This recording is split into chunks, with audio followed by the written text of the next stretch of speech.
Well, welcome to the Fantasy Hockey Hacks Hangout here on Edmonton Sports Talk. You have 50% of the hacks are here tonight.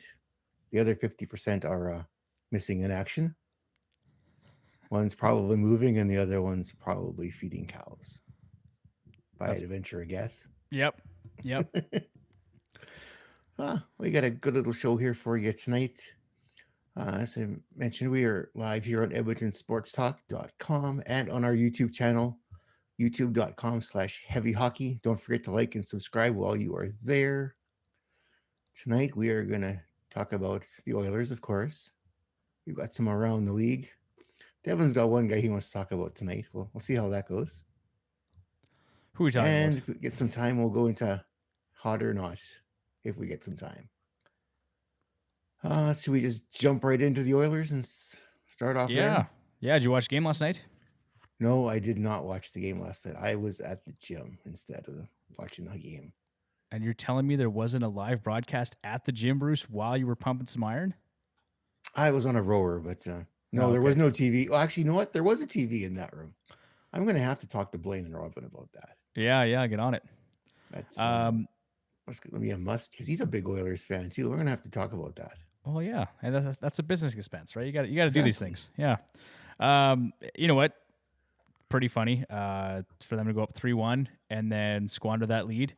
I saw some shade being thrown at Jack Michaels for talking about potential game-winning goals after they were up 3-1 and 3-2, and then of course the Jets would score in short order in as much an Oilers fashion as possible. There's some shade thrown at Skinner too. Just if you looked at the box scores, I guess it didn't look great, but there was at least 2 goals I don't think he had any chance on. One in particular was that Sean Monahan goal where he tipped that puck in front, and not much you can do there. So, my fantasy team was very happy about that goal, by the way. Oh, I'm sure. There's a couple fights, right? There was Corey Perry and Darnell Nurse had a little scrap there, so that was interesting. With each other? Not with each other, no, just separately, of course. No, it was an entertaining enough hockey game, and then you know what? After everything that was discussed online yesterday, Bruce, for Zach Hyman to go and score his 51st as the OT winner, just felt like an extra special FU. So I loved it. Absolutely. Yeah. Zach Hyman was out there. His privilege was on full display. Yeah, we'll talk about that guy later, but yeah, I have nothing but love for Hyman. I just love the way he plays. Like he says, he doesn't have the talent like Connor, but you know what? He has tons of talent because he can play with a guy like Connor, and not everybody can do that. No. We've seen this with Sidney Crosby too, going back, right? It takes a specific type of player to keep up with those guys, right? Not everybody can do it. The only other guy, besides Draisaitl, really, that's been on Connor's hip pocket, the only other guy that's done really well playing with Connor was Patrick Maroon. Yeah, he put up almost, was it 30 or was it almost 30 that one year? Yeah, just shy maybe, but yeah, right around 30 goals that one season. Like you said, he knows what Connor's going to do. He just has to get himself open in front of the net, and it just comes to him. Like that's. Yep. It doesn't sound that hard when they talk about it, but I'm willing to bet it's a lot tougher than it looks. It's a hard area to go to, and I think that's partially what made Pat Maroon successful was his ability to just go to the net and plant his butt there, and he's hard to move and just clean up the garbage, right? And so that was interesting. Not everybody can do it. So I just full credit to Zach Hyman, who's had an incredible season. He's just been a seamless fit here for the Edmonton Oilers since he joined the team. And he did have success in Toronto too, right? And not everybody can play with Austin Matthews, right? Not everybody the thing is, Austin Matthews is a shooter. Yeah. So that's tough for him. So I don't know if he would have been able to put up, maybe with Marner, maybe. Yeah, hard to say. But yeah, because Connor is more of a pass first guy. At least he has been this year anyway. For sure this year he has been. And Hyman has been soaking everything up. Everything. Yeah. No, he's been great. I love Zach Hyman. I don't think anyone's ever said a bad thing about the guy. There's just been lots of really positive stories about him, and you know what? Damn it, Bruce, hard work does matter. Absolutely. It just shows you. Watch the guy play. Like, yeah. I get tired watching him. No, he's got a big motor, right? He just goes, and it's noticeable. And it makes an impression on the rest of his teammates. Yeah. He's not afraid to go into anywhere and get a puck. Like, nowhere he is afraid to go into. He just goes. Well, and if Tyler were here, he'd remind us, he's talked about that lots, right? It's you need someone like that who's going to be quick on pucks and can, work down low in the offensive zone and get Connor pucks when he needs to, and vice versa. And they've got another guy that's done a pretty good job with that throughout his career too. They're playing. Is he on the third line last night or the fourth line? Corey Perry. Yeah. I liked his comment. He said, welcome to the club, 50 goal club. Yeah. So that was cool. I think we should give some credit to Corey Perry too, because he's just been a really nice depth addition for the Edmonton Oilers, and just he's just been saying and doing all the right things. He's standing up for teammates. He's checking his ego at the door, as he said. He just wants to play. That's all he wants to do. Yeah. Like at this point, it's obviously he'd like to win another Stanley Cup, obviously, but like at this point in his career, he's happy. He just wants to go out and play for his teammates and stuff, and that shows. Oh yeah, it's funny. It's all about perspective as fans, hey. Like we hated Kevin Bieksa, right, going back 10 years ago. Oh yeah, hated Corey Perry, and it's just like, but these guys, when they're on your team, they just go and they've got all heart, and they like just their teammates around them love them, and you can see why. Yeah, they're players. When you play against them, you hate them, but when they're on your team, you love them because they are that type of a player. Yeah. Bruce, so that win was actually a pretty big one, I think, for the Edmonton Oilers. Put them up to, 90 points now? I have the standings right here. They are up to, yes. Yeah, they are. Yeah, so they are 4 points behind the Jets in the overall standings and 8 points behind the Canucks. Yeah, with 2 games in hand. So it still kind of puts them within range of the Vancouver Canucks and gives them a little bit of room, because they've got LA at 87 points and Vegas at 86. LA is coming up quickly. Yeah, and they play tomorrow, Edmonton and LA. So that should be an interesting game. Should be a good game. And that's a big one. That's a big one. If Edmonton, I'll be home by then. But if Edmonton can win that game, right, it gives them some more breathing room. Otherwise, like a 4-point game almost. Well, yeah. Otherwise, it's their 1 point difference. Like it's huge. It's a big game for them. So they got to win that one. They could fall. Like at this point, the chances of missing the playoffs are minimal. I think they'd have to really fall apart to miss the playoffs right now. Money Puck had them at 99.92% or something to make the playoffs. So they're right there. It would be an absolute disaster at this point. Like it just is not going to happen. But it'd be solid team time if that happened. No, at this point it's just about position, right? Playoff position. Who do you play in the first round? And we talked about this, I think, last week. I think the Oilers would like things to play out the way they sit now, where they get the LA Kings in the first round, because if they do leapfrog Vancouver, they're looking at Vegas in the first round, which I don't think they really want. No, I don't think anybody wants Vegas too early in the playoffs. No. And Nashville. How about Nashville? I think that was one thing you want to talk about tonight too, Bruce, was the Nashville Predators. Yeah, we got that one a little farther down here too tonight, I think. Yeah, they've been playing really well too. Well, yeah. Before we move on to the Nashville Predators, is there anything else you want to talk about the Edmonton Oilers? They get a big win. We got a big win. I think we covered I think last night's win covered up the disaster of the weekend, where they totally fell apart on the East Coast. And credit to Nugent Hopkins as well, who scored last night and got off the schneid. Yeah, he'd been there for a while. And actually, speaking of Nugent Hopkins, how brutal was that call? I guess you didn't see the game, but I didn't see it. He got called for a high sticking, and they watched the replay about 18 times on the live broadcast, and it's very obvious that it wasn't Nugent Hopkins' stick. So I don't know. There was some pretty funny commentary on Twitter this morning. That was DeMello, right, that did it? I think so. So it was something about Nuge's penalty, and it wasn't the penalty; it was friendly fire. And... Well, it's absolutely friendly fire, but it was just funny because they have different colored tape, and I can't remember if it was like someone said it's literally black and white. The difference, like it's very obvious that. So anyway, yeah, it's interesting. Yeah, Bob the goalie. Hey Bob, if you're watching, thanks for tuning in, man. Yeah, possible round one preview tomorrow night, Thursday, LA and Edmonton. So, and it's going to play like a playoff game. Oh, absolutely. Will, it's right. Yeah, I actually need Talbot to win that game. No, you do not, Bruce. You do not. My fantasy team needs it because I am in tough this week. I am playing the 8th place guy that's won 5 games all season, and I'm ahead by 0.8. It's not pretty. Well, I'm down too, Bruce. But you know what? At this point in the season, we don't care about fantasy. We just want the Oilers to win. Come on, Bruce. My other fantasy team is getting shelled out of the arena too. Chandel is taking it to me this week. Oh yeah, she's been having a good season. Yes, yeah, she had a rough start, but she had a very good run. Having a very good run here at the end.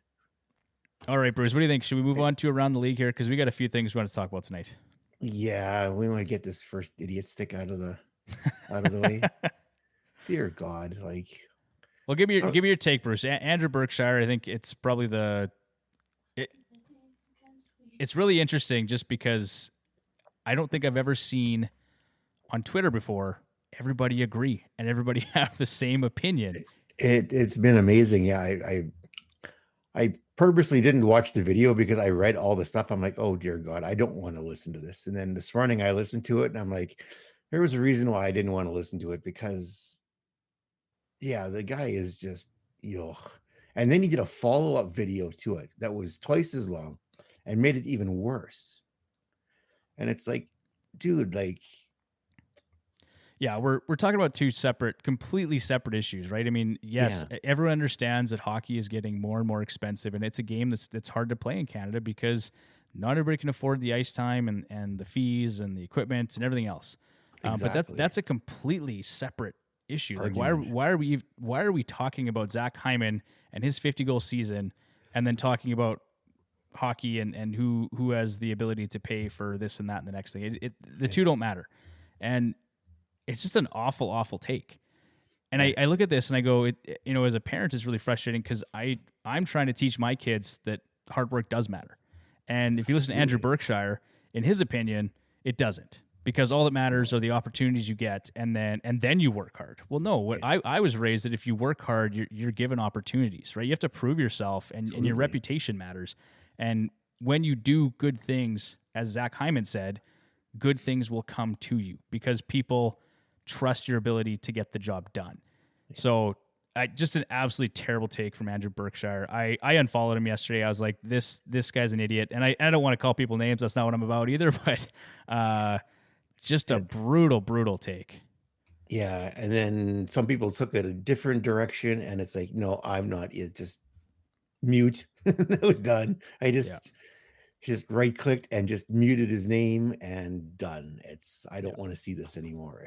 I'm done with it. But you know what? It's not just Andrew Berkshire either, because there's another guy who put out an equally stupid video talking about ethical and unethical goals, and he's trying to downplay this accomplishment too. And he was a fan of an Eastern Conference team that shall remain nameless, but I'm sure you probably know who it is, Bruce. But it doesn't matter. 50 goals is 50 goals. And it doesn't matter if they're ethical or unethical. And it doesn't matter if Zach Hyman's parents make $1 billion a year. It's all irrelevant. The guy scored 50. You'll never take that away from him. And not everyone that played next to Connor McDavid is going to do that. So look at, someone did a comparison because Reinhart and Hyman scored 50, reached 50 on the same night. When you look at their score, like where they scored from the charts, they're very close. Reinhardt's another one that scores a lot of goals in close. Yeah. Hyman's is comical though. It's like I can't remember how many it was, but it was right in front of the crease, like 32 of them or something, right? 32 or 36. Yeah, I can't remember. Yeah, it was a lot of them. It was literally they're all like right there. It's like right outside the blue paint. Some stranger, I don't know. I don't know what an ethical goal is. This is just some guy on the internet thought it was a good idea to post a video about ethical and unethical goals. So I think his point was just to discount as many of Zach Hyman's goals as possible. which obviously we don't agree with. But so anyway, congratulations to Zach Hyman. I hope he scores 60 this year just to rub it in the face of every other doubter out there. I would love to see it because, yeah, he look at. So I took a look after listening to that video. Well said, Bob. Yeah, exactly. Yeah, thanks, Bob. That's good. That sounds like something Andrew would do. You go to Hyman's Wikipedia page and you look at all the stuff that all the different accomplishments and awards and stuff like that. It's like money doesn't buy that stuff. No, you have to work for that stuff. 100%. And you know what? I think it was. There's a couple people. I think it was Matthew Barnaby put one out too. Was just talking about like, yeah, he had some opportunities, right? That not everybody's gonna have, and but that's life, man. It's not equal. Not everybody gets the same opportunities, and not everybody has all the same money. It's just like that. Get over it, right? It is what it is, and Barnaby was like fired up. He was using words I can't use right now, but exactly. I watched the video too. I'm like, oh boy, yeah. But yeah, you said it's polarized everybody, and I haven't seen anybody coming out on his side. It's all been on Hyman's side. Yeah. Well, and I didn't see the second video initially, Bruce. So the fact that you had mentioned it, I said, wow, he really did double down, and he was trying to it just. Oh, that's just dumb. It's bad. It was bad. Anyway, I'm done with Andrew Berkshire. We have to give him no more time in my mind. Anything else you want to say, Bruce, before we move on from that? No, I'm done with him. All right. Absolutely done with him. You want to talk about the Washington Capitals? Yeah, so I put this on here because I don't know, this whole season's kind of like, do I want to have more Capitals on my team other than Ovechkin? And yes and no, and yes and no. And here they're making a run. They have, where is their thing here? Oh, I'm going the wrong direction. That's why. Washington Capitals have won 3 in a row now. So they are in the second wild card spot as of tonight. Let me just double check that. Mm-hmm. Yep, 81 points. Second wild card spot, minus 26 goal differential. Yeah, like sticks out like a sore thumb. Hey, when you look at the standings, it does. Like the only other one that's in the red in playoff teams is Philadelphia, and they're at -9.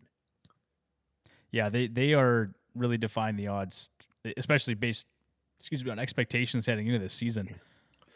But their first, they played well the first part of the season. Then there's a lull there where they were just terrible.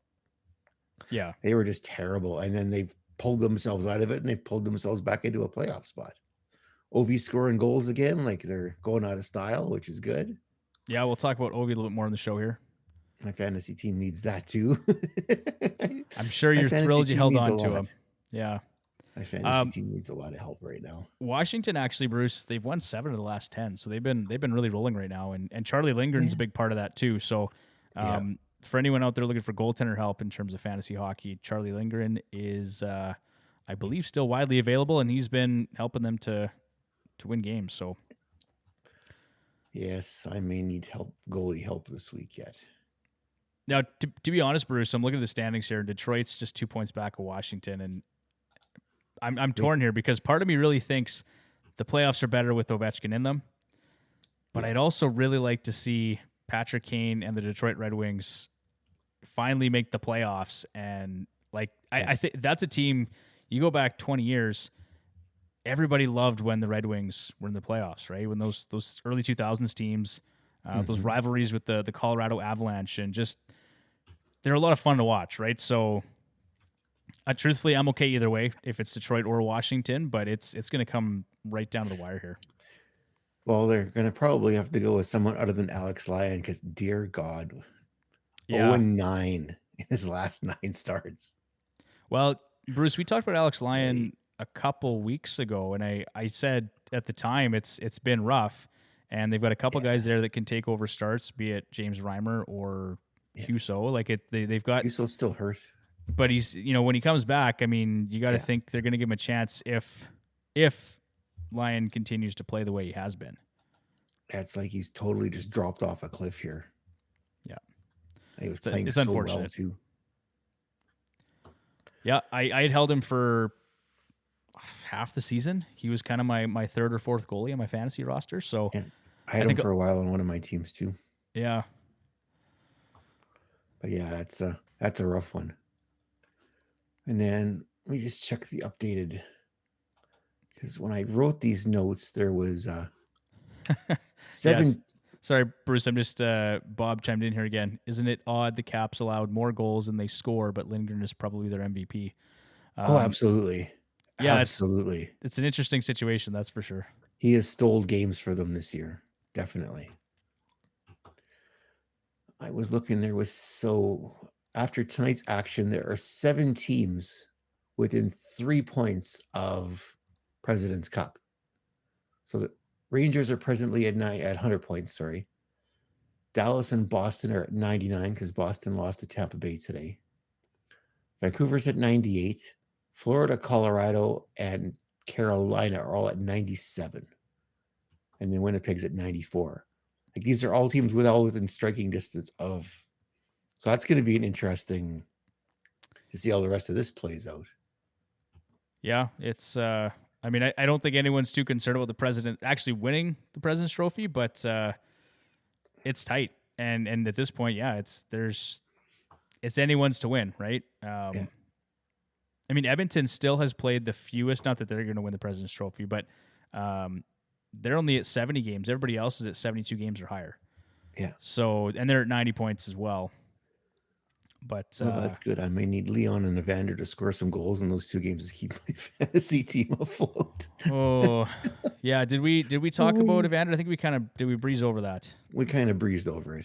Well, let's talk about that now since you brought it up. Yeah, because I think it's worth talking about, right? Especially on Edmonton Sports Talk here. But 1 point in his last 5 games, 1 assist in his last 5 games, and has not scored in 17 games going back to February 19th. Sometime.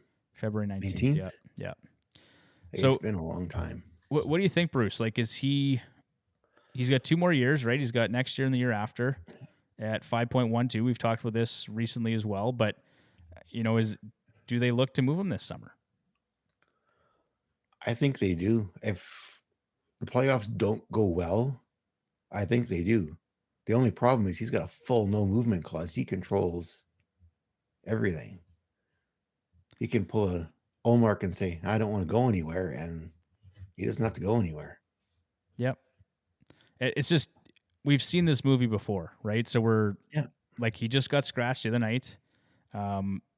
He wasn't happy about it. About that. No, he wasn't, right? He was visibly unhappy with probably a good thing, though. That's all. But he did play on the top line last night with McDavid and Hyman, did he not?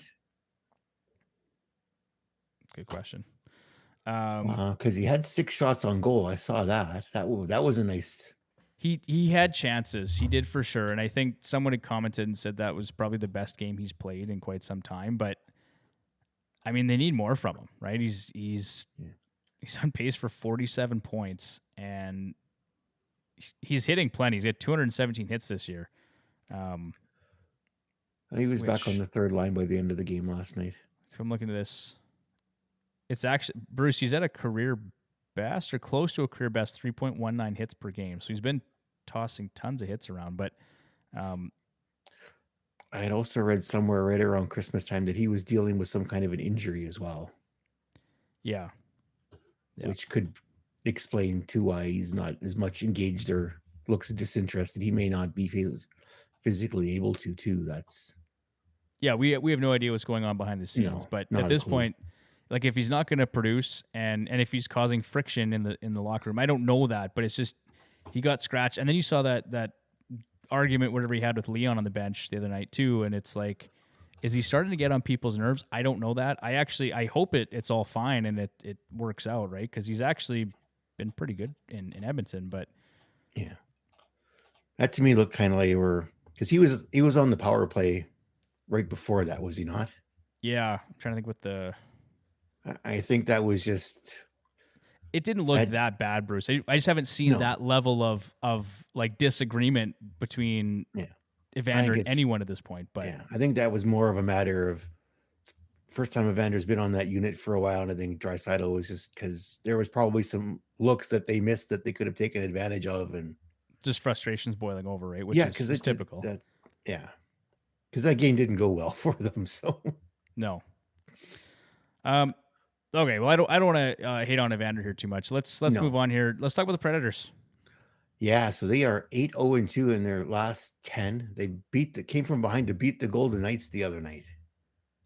The only way Which, that could have been better, yay. Bruce, is if they'd done it in regulation, and they failed to do that. But that's okay. They still beat the Golden Knights. Yeah. That makes me very happy. So that puts them, I think they are in the second wild card spot. First wild card spot. They are 4 points ahead of Vegas. Yay. Stay there. Be nice if St. Louis would get their act together. Yeah, I was hopeful for a little bit there, Bruce, and then when they lost to Vegas the other night, it was like, okay, it's not going to happen. I was really hopeful that somebody could overtake Vegas for that second wild card spot, but it doesn't appear likely at this point. Appear likely because they've had because I know our good buddy Ryan there made the comment when we were putting him through his PSD there that he was getting mauled by Nashville players. Yeah. Like Forsberg, Yossi. Was getting crushed in his one fantasy playoff. And yeah, they're pretty much the hottest team in the NHL right now, right? They're rolling. So yeah. So if I punch in since the trade deadline, let's see what they look like. So yeah, since the trade deadline, Forsberg's got 14 points, Yossi's got 11, Nyquist 9, Jankowski's got 9, O'Reilly's got 6, Kiefer Sherwood's got 6, McDonough's got 6, Evangelista's got 4. That's some pretty nice. No, they've been good, and they're 8-0-2, like you'd mentioned, and their 6-game win streak is actually the longest of any team in the NHL right now. So, yeah, Saros is sporting a save percentage of .920. Lankinen played 2 games. He's sporting a .985 for those 2 games. Yeah. So you're getting great goaltending too. So yeah, they were selling. So it was. Yeah. There's talk that Saros was getting moved to all these contenders, and all of a sudden they look like a team that they're going to be really tough to beat in the first round. Yeah, I don't know if that's a team I want to meet in the first round either. No, not at all. How about Josh Doan, Bruce? That's another good story we can talk about. Oh, I know. I sat here and I pondered. It's like, do I add him do I just put him on just because it's first game? Dad's gonna be there. Yep. And I should have did it, and I didn't do it. I should have added him. You missed out, Bruce. But what a story, hey? Like, and to see Shane Doan, like, he was so pumped. Somebody in his box. They showed the video of someone in his box there. Someone had their shirt off. Oh yeah, they were tarps off in the box. They were loving it. It was hilarious. But and they took it to Columbus too, 6-2, I think, when it was all said and done. It was. And a couple nice goals. Like for Doan, that one, he just batted it right in midair and showed some really nice hand-eye coordination there. I know for me, just watching my kids score in soccer, right? It's like, I love that. So as a parent, you can only imagine how jacked Shane Doan was for his kid to score in his first NHL game. That was really cool. Yeah, not only get one, but get 2, right? Yeah. And then too, like, as the Coyotes as a whole, right? Like on ice, it seems like you look at Doan, they've got Gunther, they've got Keller, they've got a lot of these young guys. Oh dear God, I forgot the name of the other young center they took in the draft last year. Cooley, right? Yeah.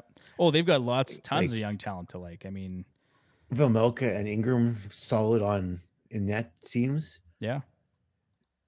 Get the defense going. They could be very scary in a couple of years, even though the ownership and that arena thing is kind of a disaster. But I think by the time they get that all sorted out, Bruce, this team's going to be competitive. Like by the time they have a new rink and their things are settled down, I think they're going to be a very competitive team. I sure hope so. Another crappy team you want to talk about, Bruce, was the Columbus Blue Jackets. Yeah, we kind of missed the break, didn't we?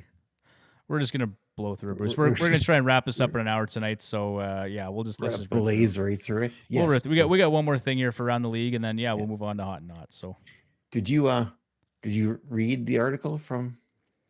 I did not. I canceled my athletic subscription, I think, at the end of last season.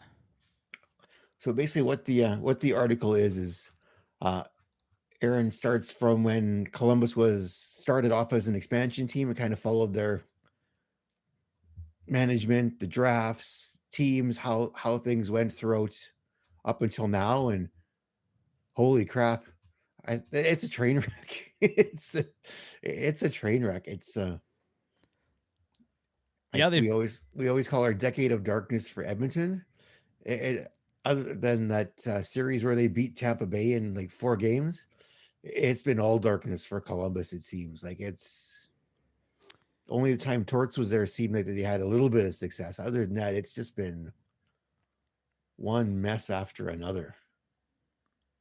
I have to think that's going to turn around here pretty soon. Like they don't have Jarmo Kekalainen in there anymore running the show, so just having a new voice at the top, making some of those decisions, and then they've got some really good young talent. Yeah. Oh yeah, they got Fantilli now. Excuse me. Yeah, Fantilli, right? He's fantastic in the draft this last year, and if Laine can come back and play next year, if Gaudreau can try and refine some form, they got Boone Jenner for another year. You look at those 3 Russian kids they had on that one line. Yep. That played well on it. Well, they're rookies, right? So they're going to be a little all over the place, but stretches where they played really, really well. Tarasov probably is their goaltender of the future. I don't know if Merzlikins will be there next year. Yeah, based on the conversations that have been had. Yeah. But just a couple of notes from the article here. So in the draft year, it was 2005. The Blue Jackets top scout wanted to take Anze Kopitar at pick number 6. The GM was Doug McLean, overrode him, and they went with Gilbert Brûlé. Oh no! I'll know how that turned out. Doug McLean has talked about that a couple times because he used to do stuff for Sportsnet, and he's got an earful about that one ever since. There's some bad picks. That's a really bad one in recent memory. And then they talk about like the contract issues with Dubois and all that other. It goes into all that. It's a very well. If you get the time to read it, it's a very well done article on everything, and it makes you feel for the people of Columbus because they've got an NHL team. Yeah. But outside those few years that Torts was there, they really don't have much of a team. They have an NHL team, but they're in the NHL, but it's, yeah. Well, I think looking at a Bruce and just the little bit I've done in terms of like prospect research, they've got a good young prospect pool, and yes, there's lots of good things there. There's lots of good pieces. It's going to take time, but yeah, they're going to be bad for a while. They're going to collect more pieces, and hopefully with some new people at the top, they're going to eventually make some headway. But I sure hope so, because it was fun watching, especially that series when they took Tampa out. That building, that was amazing to watch. One thing I kind of like about Columbus is they just seem to have a real workman-like attitude, right? Mm-hmm. That team, they're not a team that you'd expect to hang around. They've given Edmonton fits over the years, right? It just it doesn't really seem to matter who's behind the bench, but they're a pain in the butt to play against, right? So, and I like Boone Jenner. I really wish we could have made a trade for Boone Jenner instead of Adam Henrique, but anyway, there was lots of teams that would have really liked to get their hands on Boone Jenner on their team. Yeah, for sure. And that's pretty much it for the around the league section.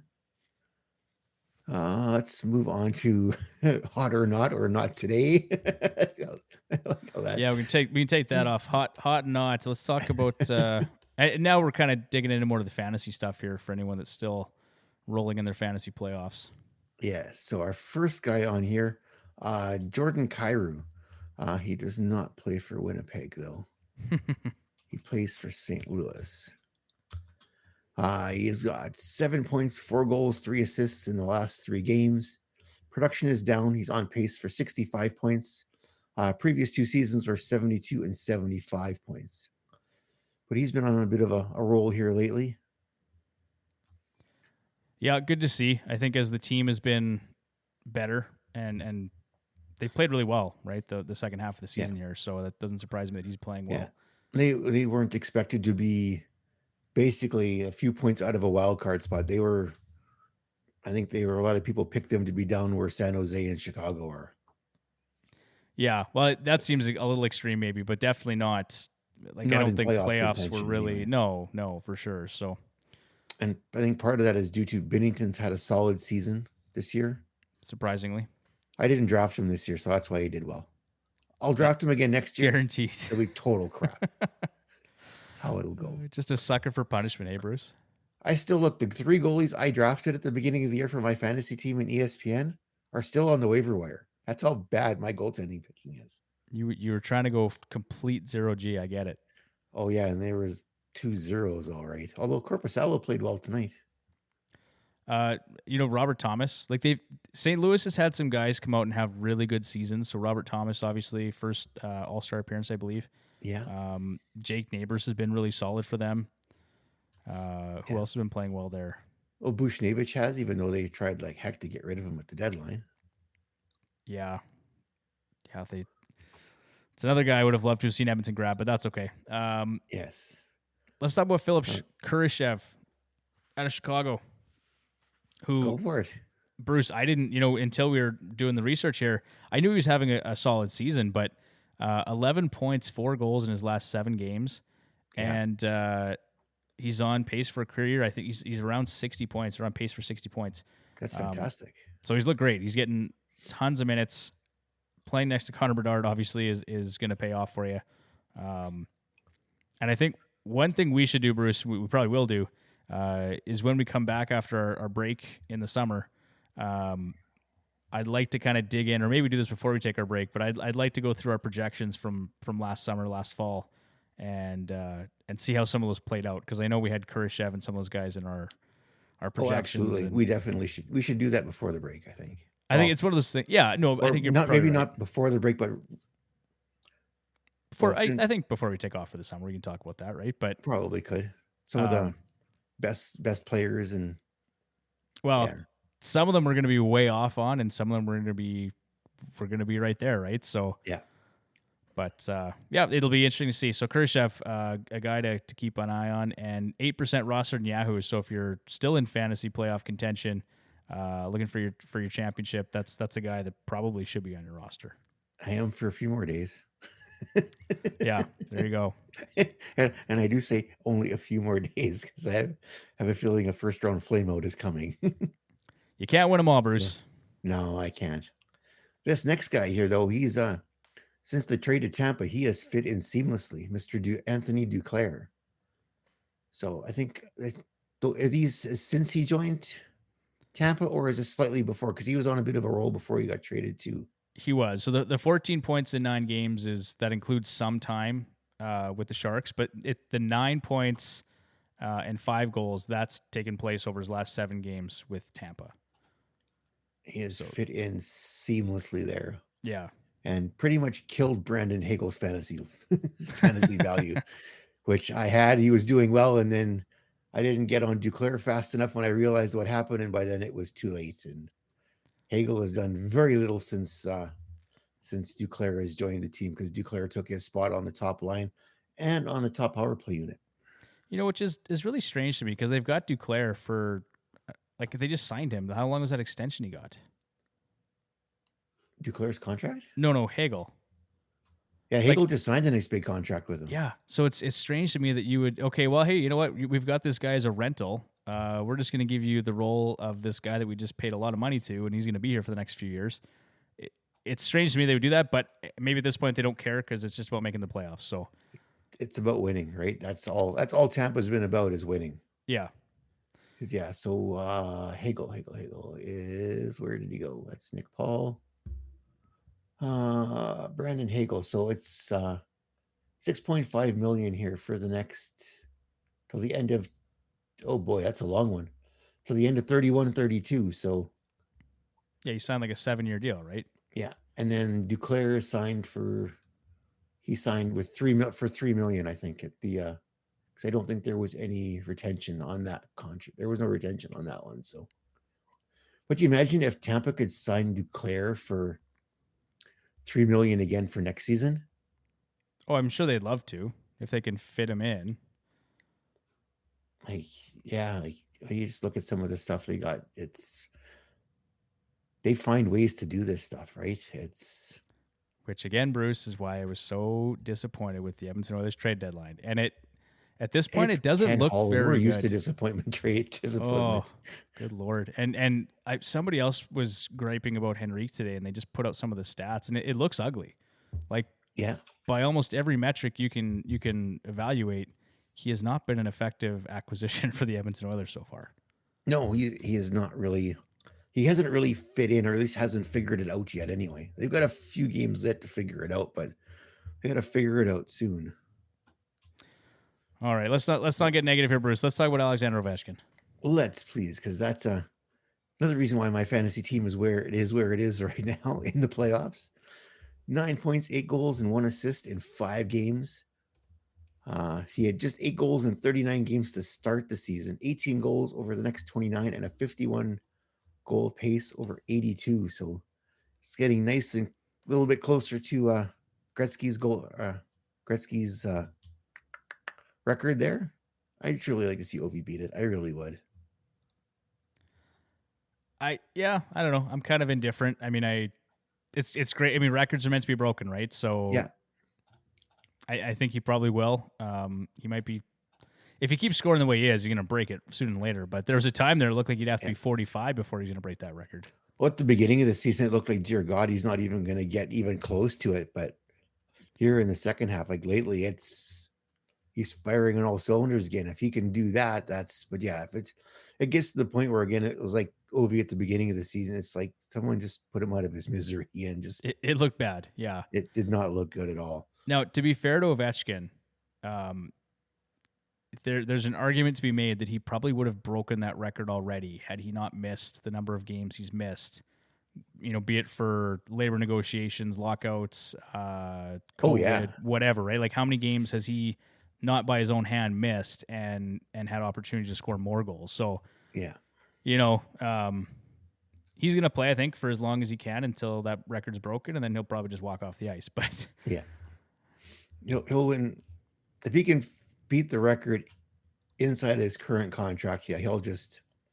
I think after that unless they are contending for another Stanley Cup, he'll just quietly retire, I think. Which I don't think they're going to be at this point, right? Like they I think they'll be kind of where they are now, Bruce, right? They're just going to be hovering on the playoff bubble and trying to make it every year. But again, Bob had some points here. He just said Tampa has to push because they're fading as absolutely, Bob, and their core is aging, and they're doing everything they can to try and win one more. I think it's unlikely at this point, but they're doing everything they can to make it happen. So that's great. Yeah. We like Jake DeBrusk. If you are a regular listener of the Hacks podcast, we've talked about him a few times throughout the year, but he's just on a roll right now. 10 points, 4 goals in his last 8 games played. And he's got a nice spot in that top 6 and on the second power play unit, Bruce. So one more guy, if you can get your hands on him for fantasy playoffs, probably not a terrible acquisition. Did you drop him? I might have a chance then. I did, Bruce, but I went and I think I picked up Kurashev. Well, it was I was looking at some of the matchups and schedule and stuff, and I just thought, you know what, I liked Kurashev playing like 20 some minutes a night as opposed to DeBrusk was playing like 16 to 18, somewhere in that range, right? And then getting first unit power play time with Bedard too was appealing. So, absolutely. Our buddy Ryan says more deals like Jeannot. Yeah, we got to give away all the draft picks for Tanner Jeannot. Shane Pinto. Actually, hey, Shane Pinto. Yeah, I was going to mention him. He had 4 points tonight, had a monster game. Nice. A goal and 3 assists. So, yes, Ryan, glad you're watching, buddy. You should have been on the show. I'm not sure what you're doing there. He probably hasn't finished his therapy yet after the last show. He's still in the fetal position, rocking back and forth, thinking about the Edmonton Oilers trade deadline. Oh boy, yikes! All right, you talking about this next guy, Bruce, or what? I'll let you, because you just picked this guy up. I did. I just picked up Jonathan Drouin again. I had him at certain points throughout the year. Just it's a really interesting story, right? So the guy that was essentially left for dead. No, this was like last chance you, and all of us kind of said, yeah, like he's gonna get that first crack to play with Nathan MacKinnon, but is it gonna stick? And for pretty much the entire season, Bruce, it's stuck, and he's gone through some lulls and stuff, but 12 points, 4 goals in his last 10 games. He was riding shotgun with MacKinnon and Rantanen at even strength and on the power play on Tuesday night. He's got 4 games on the schedule next week. So if he's not rostered in your league and you're still playing, like he definitely has to be rostered. And that's why I picked him up, Bruce, because you don't want to get ahead of yourself. But if I do make it to next week, that's 4 games that I'll definitely need, right? So I have to pray to hope I make it to next week. It's not looking good for me either, but I mean, let's hope he gets productive here over the next couple of games too. So, no, definitely, Donna. If my team is to make it anywhere in the playoffs, I need this next guy here to start producing again, and that's Noah Dobson.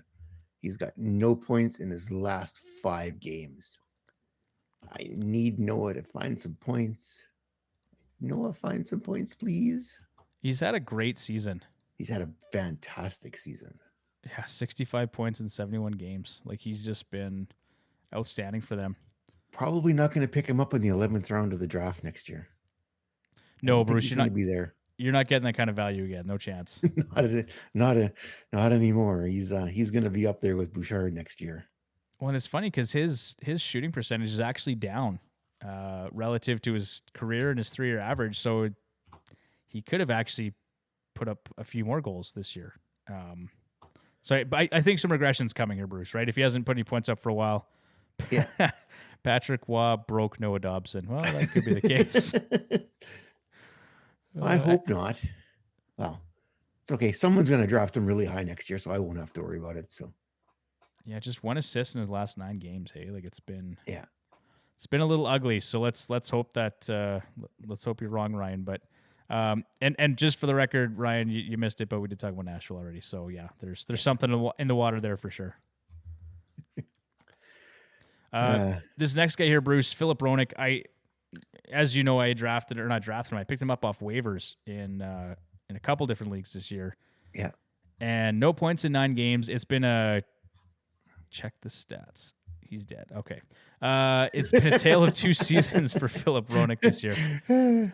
36 points and 3 goals in his first 44 games. So he's playing at a 67-point pace, just 9 points and 2 goals in 28 games following a 26-point pace, which is awful considering how well Vancouver has still played for the most part. So, yeah, not good. So Philipp Hronek, I mean, he's still 81% rostered in Yahoo and 90% in Fantrax, but at this point, I have very little hope for that guy at this point in the season. There are probably some other options available on the wire that could help you out. Most definitely. If you check our waiver wire picks from Sunday's show, be a few there for you. Yeah. $8 million. Yeah. Noah Dobson he's no Evan Bouchard. That's for sure. No, not yet anyway. Maybe soon. Charlie McAvoy had no points in 10 games before posting a goal and an assist against the Panthers last night. The Bruins need him to put up some points because they lost to Tampa tonight 3-1. Yeah, but Bruce, they're fine. I mean, they don't need centers either, right? They've got no centers, and they still got 99 points this year, so they're fine. Yeah, it's true. Just give it to Pasternak. He'll do it. Yeah, 2 points in his last 12 games is just not good enough for Charlie McAvoy, that's for sure. No, but I'm sure it's Boston. They'll figure it out.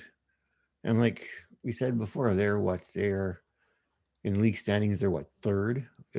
So, yeah, they're third with 99 points. So the team itself isn't really hurting a whole lot that he's in this slump. But well, and if you're going to go through a slump, now's the time to do it. Yeah. better now than in the playoffs. Oh, very, very true. You don't want to slump in the playoffs. That is a fact. That is a fact.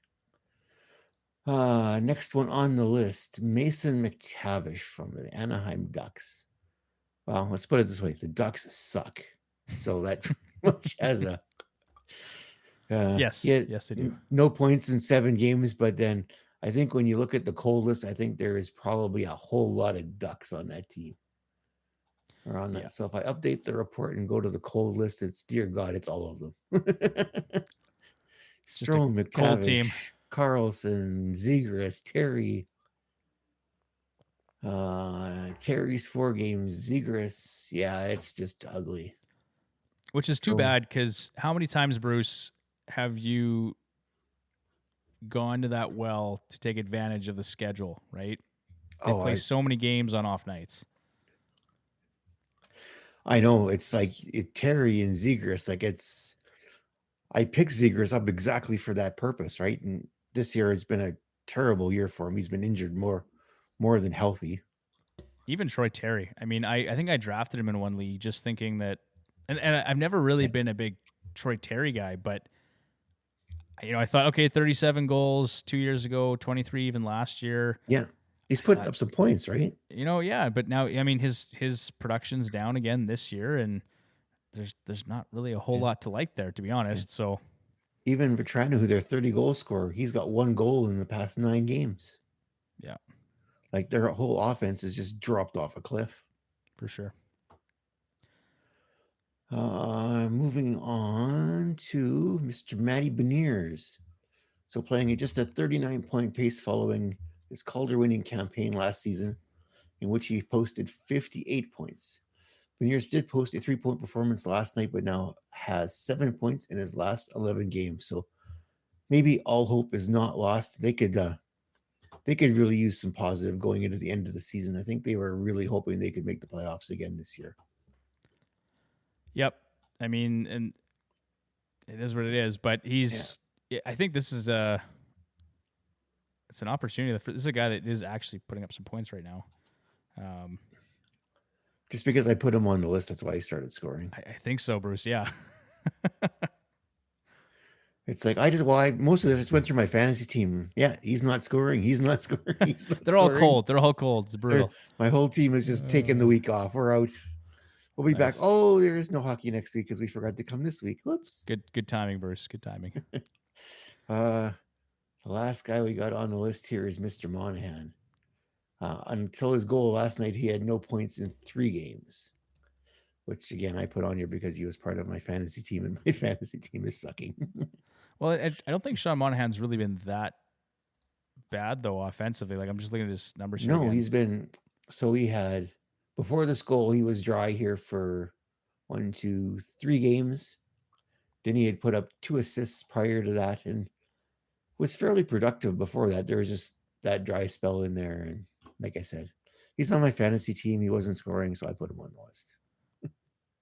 Fair enough. But I think he's been a nice acquisition for Winnipeg. I mean, he's definitely been a nice acquisition for them. Absolutely. The price might have been a bit steep, but I mean, he's playing big minutes on the power play. He's putting up points. And Winnipeg wasn't afraid to pay it. That's the big thing. They weren't afraid.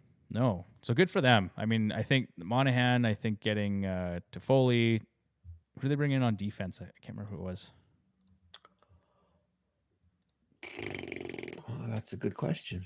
Ryan, if you're still listening, help me out, buddy. Winnipeg. I can't remember. Doesn't matter. Depth charts, player stats. Colin Miller. Henry. Okay, here. Okay, Colin Miller. Henrique or Monahan, which team made a better trade? Okay, so for anyone watching or listening, make a comment. Yeah, well, for sure it's Monahan. Yeah, Ryan, you missed it again, but it's just one of those things we talked about, and Henrique has really done nothing of substance since being here, and I get it that there's an adjustment period and all that, like we talked about, but Monahan pretty much just kept rolling right from where he was all season to Winnipeg, and it's been fun to watch. So What a story Winnipeg's been this year, hey? To go from, do we blow it up? Do we not sign Hellebuyck? Do we not sign Scheifele? Like, just to now being one of the best teams in the league this year. It's interesting. Yeah, they are eighth overall in the league. Crazy. Yeah, their top six looks pretty good. But it's funny. It's for as down as I was on Oilers trade deadline, and you look, they beat Winnipeg again last night. But I think Winnipeg is one of those teams that Edmonton mentally is like they can take. For whatever reason, they really struggle with Vegas, right? And I think part of it's just a mental thing. Same with Colorado, right? Colorado's a great team, but it's just. Well, the COVID year, I think it really did the Oilers in, right? Because in the regular season, they absolutely owned Winnipeg in that COVID year. Like every time they played Winnipeg, they shelled the heck out of that team, and then get to the playoffs, and they couldn't do a thing after that. Yeah. Yeah. Winnipeg had a rough road trip down east where they basically lost to everybody. Well, that's just regression taking place, Bruce. Yeah. But you know what, Hellebuyck, I am just amazed by that guy. They showed his numbers on the screen. It's like a 235 and a 920 save percentage or something. Yeah. Just the most consistent goaltender in the entire league, I think. And that's why he consistently, like, I was taking a look last night at our ESPN draft. He went in the third round. Yeah. And that's who I should have taken, right? But I just was so down on Winnipeg. It was like, I'm not drafting Hellebuyck this year. Like, Hellebuyck went third. Demko went in the sixth round. Yeah. Him and his knee. They might have to put him a bionic knee or something like that. That was my concern with Demko going into the season. Like, I think we all know he's a great goaltender, but it's just he's had some trouble staying healthy, right? And that was just Well, and I saw someone was comparing Boudreau's record to Tocchet's record, and they did it with Demko in the lineup and Demko out of the lineup. If you take Demko out of the lineup, basically the records are almost exactly the same. Yeah. You put Demko in, Tocchet's better because he had Demko longer. He's a difference maker, right? Yeah. You need goaltending. Yeah. Even now they say, like, with Demko being out, Winnipeg, Vancouver hasn't beaten a playoff team in quite a while. Yeah. So Demko is that X factor for them. Yeah, it'll be interesting to see how Vancouver fares in the first round of the playoffs here. They're looking at Vegas in the first round. Did they go? Oh, I guess I'm looking at the wrong one. I can never figure out how it shapes out when they do playoffs for one to the other, to the other, to the other. Because like the Central's ahead of them anyway. I don't know if do they just play the top team or does it stay within division? I don't know I can't remember how that works, but. Yeah, I don't either, because if you go just look at the, what is this, the conference standings? Yeah, the conference standings. If you go 1 to 8, Dallas would play Vegas. Vancouver would play the Kings. Colorado would play Nashville. And we'd get the Jets. If it went strictly by conference standings. But I don't think it works that way. Oh, okay. Yeah, no. No, it does not. So I think it stays within division first round and then it goes to conference after that. Does it not? Isn't that how?